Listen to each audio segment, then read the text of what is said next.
ආයිබෝවන් මම ડોක්ටර් ශශිකලා. ජීවිතයේ සමහර අවස්ථාවල අපිට දුකක් ඇති වෙන්න පුළුවන්.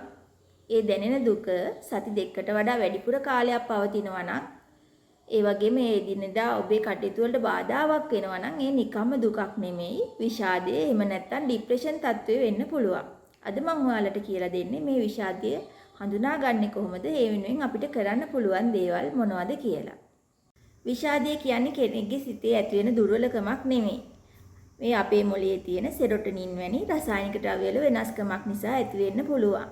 ඔබට නිතර අධික දුකක් දැනෙනවා නම්, තේට්ටු ගතියක් දැනෙනවා නම්, එහෙමත් නැත්නම් නිතර සතුටින් කරපු දේවල් වලට දැන් කැමැත්තක් ඇතිවන්නේ නැත්නම්, නිින්ද නොයෑම, නිින්ද වැඩියෙන් යෑම, එහෙමත් නැත්නම් කැම රුචිය අඩු වීම, කැම රුචිය වැඩි වීම වගේ දේවල් තියෙනවා නම් මේ ගැන සැලකිලිමත් වෙන්න ඕනේ.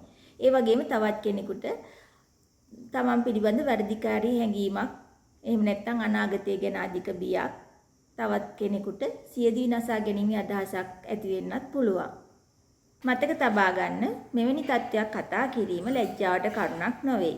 ඔබ හෝ ඔබේ හිතවතෙක් මෙවැනි තත්ත්වයකින් පෙළෙනවා නම් වහාම වෛද්‍ය උපදෙස් ලබා ගන්න.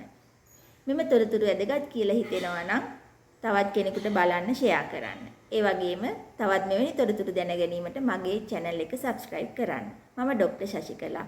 ඔබට නිරෝගී දවසක්.